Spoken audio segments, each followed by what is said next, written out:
Thank you so much for joining. I started talking about myself. My name is Sophia. I do voice acting. This is my recording studio.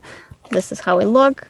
Voice acting is one of the things that I do. I work in retail, but voice acting is the least boring thing that I do. I am Russian. I live in Canada, and I'm not a professional interviewer. The last thing I told you is that I'm actually more afraid of you than you are of me. Let me introduce you. Your name is Basma Sirat, aka iSira. You're from Casablanca, Yeah, Morocco, a Rainbow Six Siege team captain, a Twitch streamer, a columnist for lgaming.ma, and a player for Fox Gaming, which is a team from Morocco. Is that the right introduction? yeah, it is. We live in such a weird time. I have to ask you how the pandemic been treating you personally.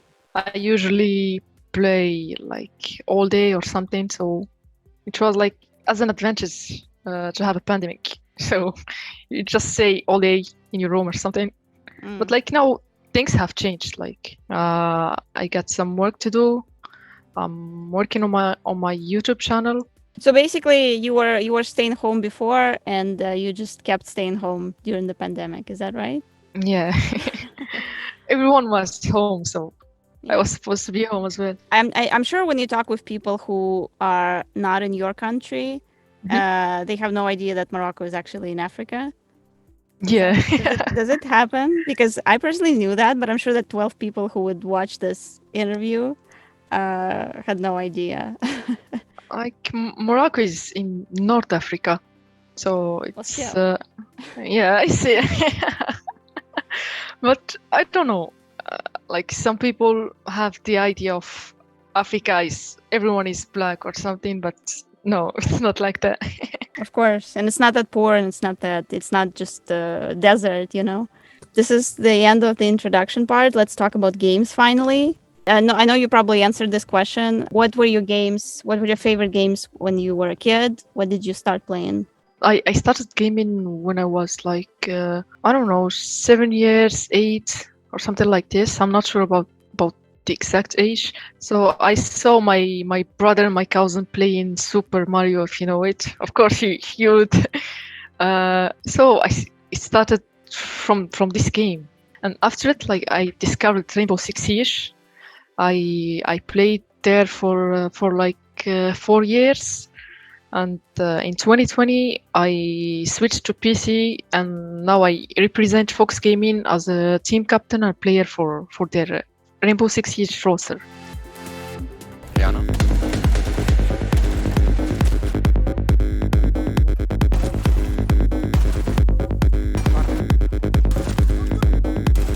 Illinois.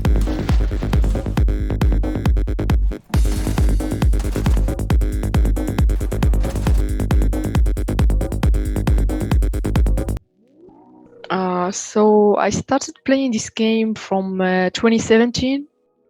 Like some friends suggested it for me. I had no idea that this game exists or something, but like they told me it's a 5 versus 5 game. You know, you can choose your own role. You can do this, you can do that. So I got excited. I went to a shop and I bought the game. I started playing it on PS4, like on console. You know, I played it for like 4 years. You know, of course you're gonna be bad at the beginning. So I used to learn from streamers, YouTubers. I learned how to play, how to pick, how to do that. You know, everything. This year I switched to PC. I would say my journey started from here, like from PC, because it's so different from console. PC players has biggest opportunities than console ones. Is that why all the professional? I guess all the professional games happen on PC, right? Not PS. Yeah, exactly. Yeah. Is that because it's easier to aim, or is there other reasons? Playing on PC is just way different. Exactly on Siege, we have different kind of aim. You have more FPS. The game like is I don't know, the way it looks is more better. So most of biggest tournament always on PC. So you said something about the fact that the game has a tactic. and Mhm. that's what you like about it. Can you tell some more about that? I'm gonna talk in the professional and competitive scenes, not like just playing casual or chilling or something. If you wanna win, you have to create your own strategy, how to attack this site, how to defend it, the lineup you're gonna play with. You have to like synchronize everything with your teammates, the communication, and you have that. How can I say the chemistry? If there is no chemistry between players, like it's so Wow. hard to win. Maybe I should try it because it sounds Yeah, exciting. yeah. I invite you to try it. So you didn't know that before you tried, you didn't know that you're gonna get so involved, right? Yeah, from the first day. You really liked it Yeah, from the first it time. was interesting. Even if you play other games, I don't know, something with Siege, like it's just different. You can't get over it. Wow. I'm afraid to try it now because I work so much and I don't want to just kill time. I'm sure you're gonna be addicted to it, Yeah. like Okay. No. like everyone else. I've heard that some people think that the game sort of outlived itself and they switched to other games eventually. And I also seen your tweet. You expressed your opinion that the game is underrated, especially in Morocco. Yeah. Can you elaborate? What I meant with my tweet is because in Morocco, people like most of people can't afford like paying or buying a PC that's gonna run Rainbow Six Siege exactly, because this game I would say 144 FPS to play it, so it's gonna I would say at least $1,000 or something. So most of people goes with the mobile games, so Mhm. that's why we see most of events in Morocco. You can see if you know Free Fire, but this year like we saw League of Legends, if you know it, and Valorant as well. The last tournament of Siege was in 2019. Soon we're gonna have the CSL, the regional tournament in MENA, Middle East, North Africa. Yeah, I've seen Mana, and I was gonna ask what exactly that is. I've seen it mentioned a couple of times. So, but so other games they require less powerful computers. Is that why? Yeah, exactly. But what about it all over the world? Why do you think the game is underrated all over the globe, or it's just In NA and EU, I don't think so. Actually, I'm talking exactly about Morocco, Okay. because in Middle East it's just different. Mhm. They appreciate this game so much. Like you can see, players has more opportunities there than here. Why do you think is the game 18 plus? I think all FPS games like this, Really? I didn't know. or but because it's a shooting game, you're gonna kill this, gonna get. I think it's just because of that. I'm not sure. I've never searched about the reason behind this.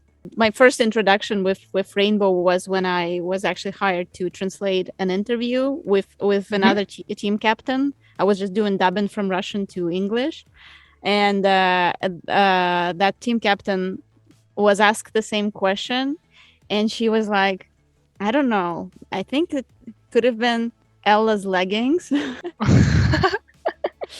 Ella is the like. We can see she's the sexiest operator in game. Really? We're gonna talk about this right now. So about operators a little bit more.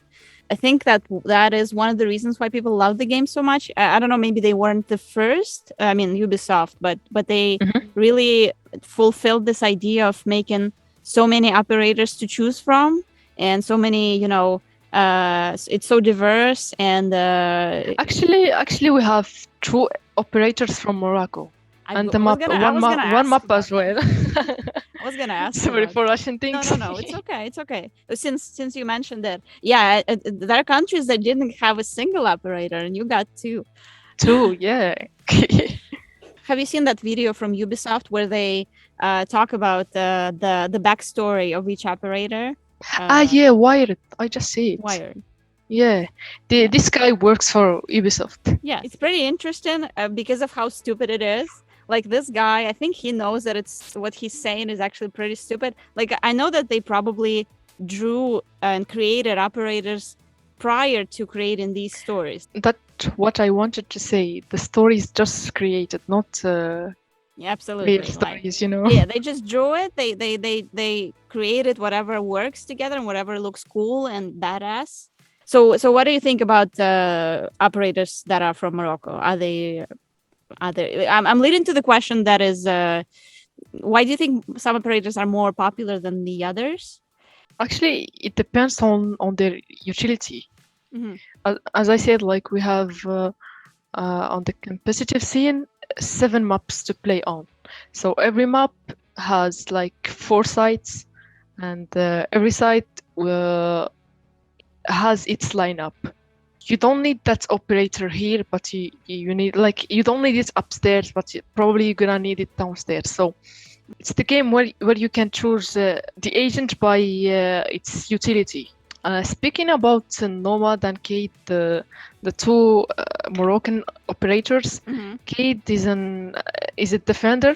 Kate trap, you always use it on reinforcements or hatches. Most of the time, you won't let attackers open that reinforcement. It's like a denial for defenders.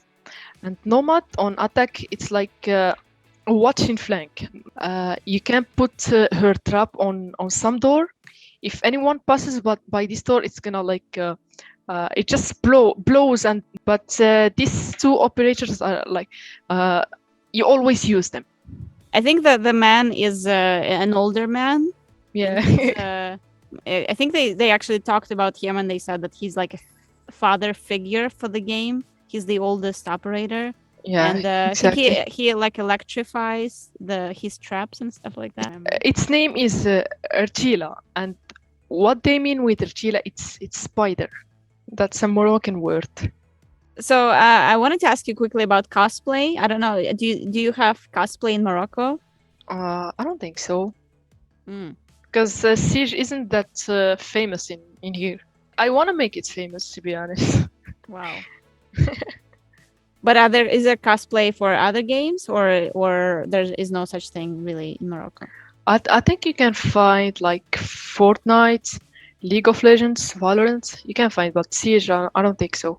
I know you answered this question. What are your but let's talk about this. Who are your 2 favorite operators and why? Lately, it's Ace on attack, and most of the time I don't have like a unique operator on defense. But most of the time I play Smoke, Mute, and Goyo. But all the time on attack, I always play Ace. It's because of my role in the team, Which is hard support. what does that mean? Hard support is like, I would say, the hardest role in game in the lineup. Mm-hmm. You have to drone for your teammates. You have to make sure they're gonna go somewhere and it's clear there is no enemy right there. You have to breach. You have to give callouts. You have, while droning the map, you have to give callouts. So it's all about synchronization, as I said. Mm-hmm. And you have to breach reinforcements and open the breaches so your friends can, your teammates can go in and stuff. The final step is planting the diffuser. You have like Termite, Hibana, Maverick, Ace. The 4 of them has the same utility, but Ace is my favorite. So since you started talking about your team, tell me about it some more, about your team. I play with the Fox Gaming team.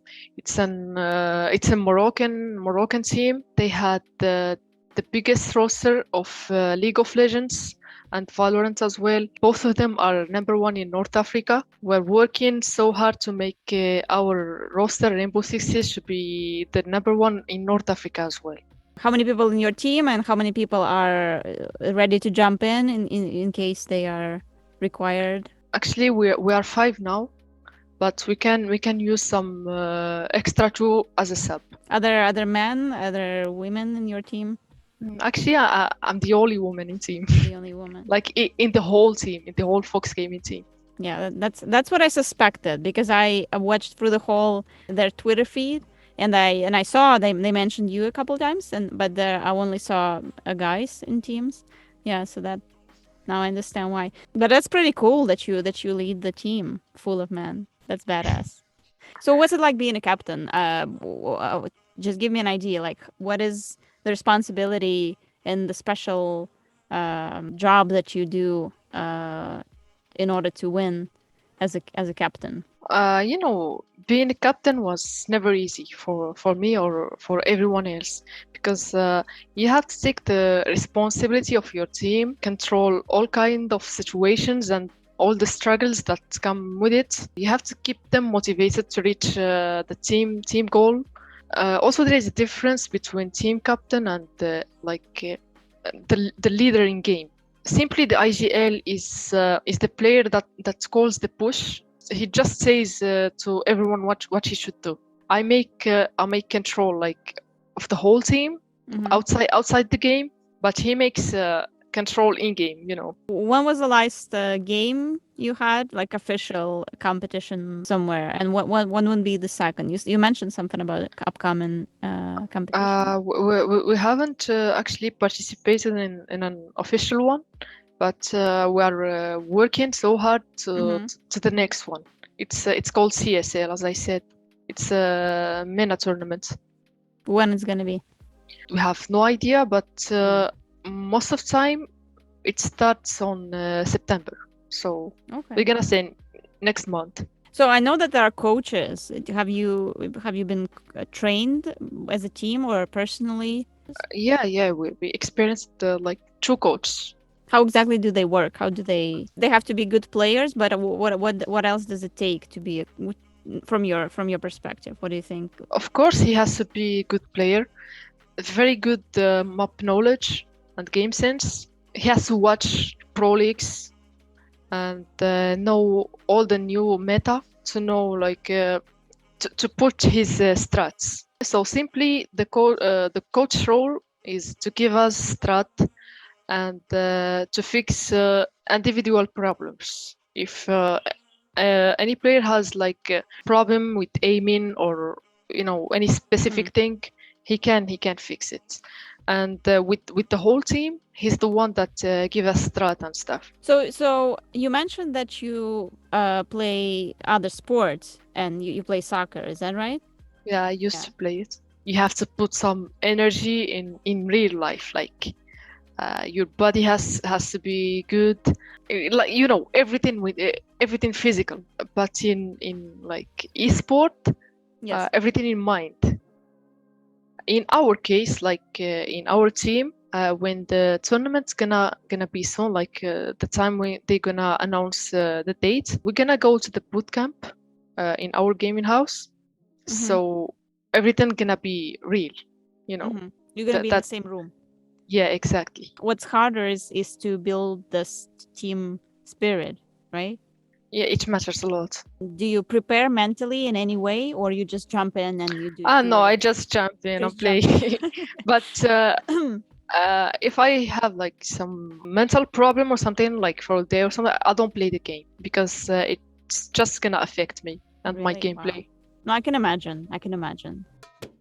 I'll ask you quickly about lgaming.ma. It says that you're a columnist and a journalist. Can you tell me what exactly do you do, how often, and what is your involvement? Being a columnist with Gaming MA gave me a big opportunity to be in touch with the gaming world. Simply my job there is to give every news about gaming, about games, the esport in Morocco or in our region. So let's talk about streaming. That's a huge, I have a whole bunch of questions. When did it start? Why did you decide to do it? Let's start with that. Most of my streams, I always go play Valorant or Siege, because I always find myself in FPS games. Sometimes I can do like some mini games like Among Us or something to make it funnier with friends. Which was your longest stream? My longest stream was probably 4 hours. I know some people that do more. A Moroccan guy did 1 week no stop. He sleeps, eats, plays everything on that stream. But my longest one was 4 hours. I just can't. I get tired. Yeah. Do you get donations? I hope you do. Not really, but Not really? my goal isn't this actually. Okay. What is it? To become a famous esport player in Morocco. To reach my goal in Siege. To be known as a rainbowsixsiege player. Well, I think it's a noble goal, and everything else will come. I know you mentioned, I think it was one of your tweets, and I wrote it down. You said that the stream was nice, and I was going to ask you what makes a nice stream? Like what exactly happens during a stream that makes you feel good? If anything funny happen, like you're not even planning to it. Of course. Some funny fails or something, it just make people laughing so hard in the comments. So simply a nice stream for me means people in comments happy, or Yeah. I mean viewers happy. So you play Valorant and you play Siege. Is there a difference in terms of views for these two games? Siege is more viewed than Valorant Really? in my stream. That's Yeah, pretty good. So you're making it popular in Morocco. I'm working on it. You're working on it. You mentioned that you watched some streamers before you started playing professionally. What are other streamers that you watch and you can, I don't know, recommend? I always watch Polo, like everyone else. Pingu, Messi J, and a lot of streamers like this. Polo is currently a professional Rainbow Six Siege player. So every time you're gonna watch him, you're gonna learn something new. I watched some female streamers, and they are good actually at the game. One of them is Kitty, if you know it. She's a streamer. She's a Rainbow Six Siege player and Valorant as well. So I told you that I'm gonna ask you about challenges, and you said that you answer every single comment. I just know that women in gaming have to deal with misogyny occasionally. How do you personally deal with it? How do you keep yourself? I remember I used to stream on my YouTube channel before jumping on Twitch. People used to create accounts with trash talking me, like in the name, and they spam the comment section with every negative thing you can imagine. This just makes me stronger, makes me wanna work on my goal. Every negative thing that happens, it's just give me more motivation to work hard on what I'm doing. That's amazing. I personally think it's amazing. I think that's the most important thing. Being a female player in Morocco, it's still that hard. People always bully you with that go to kitchen and stuff. I was nominated to be a team captain by the CEO of Fox Gaming. I'm very thankful that people around me always support me. They always support me for what I'm doing. Have you played against women and against men? Is there a difference in terms of that? Playing against female isn't like playing against male player or something. Why not? I don't know. It just feels different. I don't know. Well, I have a theory, but I'm wondering what you got to say. I know some girls. So when I see their names against me, so I know I'm 100% sure that it's a girl. And of course, when I play against them, we always support each other. Actually, like recently, I joined a female team of Rainbow Six Siege. Is that an international one, or in Morocco? No, international. They are actually 5. They invited me to be their sub because I'm gonna be busy with my team. So I was okay with it. Yeah. I was saying, yeah, let's go for it. I'm down. But there's no teams like that in Morocco yet, right? No, I have never faced a female player in this game, in Rainbow Six Siege, in like Moroccan one. Really? No, I used to play against them on console. I mean PS4, but PC no. I would say I'm the only girl playing this game on PC in Morocco. We are the only region that has like no server or something. Every time we want to play a tournament or something, you have to play on EU servers. If you want to play on Middle East server, it's like it's so far you can't. You know, the ping gonna be just so high and stuff. Is there anything else that you wanted the developers to change about the game in order to make it better? No. Because I'm close to them. I can deliver the message. You're gonna do that? Yeah, I'm gonna say something. All regions, all of them has their own server, but North Africa no. I don't know if they are working on it or no. Our right as a players is to have our own servers. So the country gonna see. Oh yeah, let's see. Ubisoft just made a North Africa server, so why not? Let's go for it. Let's make some tournaments here. Let's make some events. Let's say doesn't give a shit about us, but they do care about Middle East because there are so many players there. It's different in Morocco because they never seen that Ubisoft has ever cared about North Africa. So that's why most of people stopped playing Siege and they went to Valorant or something. And actually this CSL tournament, we are working, we are preparing, but we have no idea if we're gonna play on it or not. So imagine working for 6 months or something, and eventually in the announcement you're gonna see only Middle East server. So imagine it's not it's like gonna work for nothing. I didn't expect to hear anything like that. I mean, that's huge. That's a huge problem. And that's the reason behind people quitting this game. So they're actually losing players because of that. I want to make things happen. I want to be famous in my country, of course, before being other regions, so I can deliver the message. If you think about it, it's just so sad. No, I agree, absolutely. That's weird and it's discriminatory. So we hope they do something as soon as possible. They made Middle East server this year, so we hope they're gonna make ours. So I have a few more questions about you personally. What is your schedule like? What do you do except streaming? And if you have any other hobbies, something else that you do outside, cyber online world? I got my lessons last year. I'm gonna study again this year, Master of Marketing and Communication.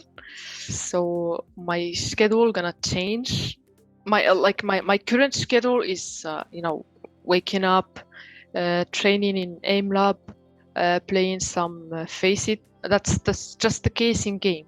But when I have my streaming with Game Anime, I always go there by night to stream. It's my happy day is when I'm going to there. I really love being there around them. You use your stream as a columnist? What does that mean? With gaming MA, not my own stream. You mean when you together with your columnist? Yeah, exactly. Why do you like it so much? Is it a lot of fun? He's the one that believed in me, believed in my potential. He's helping me so much and I appreciate it. If somehow someday you're gonna see somewhere famous or something, you're gonna remember this conversation that guy was the reason behind this. Wow, that is a great moment. Because actually I was at a spot where I was going to quit everything, and he's the one that grabbed my hand and helped me and put me again in this. So I'm very thankful that he helped me that much. Who is that person? He's the CEO of Game Anime. CEO of Algaming believed in you and was the reason why you kept playing. Yeah, he helped me so much.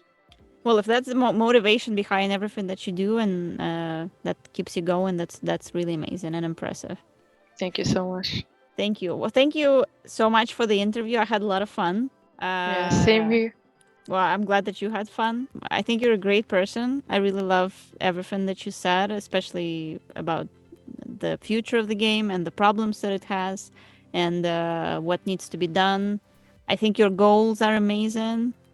Your personal goals and your care for the community of the game and for its future in Morocco especially. So thank you so much. I really appreciate this conversation. I'm glad like we talked.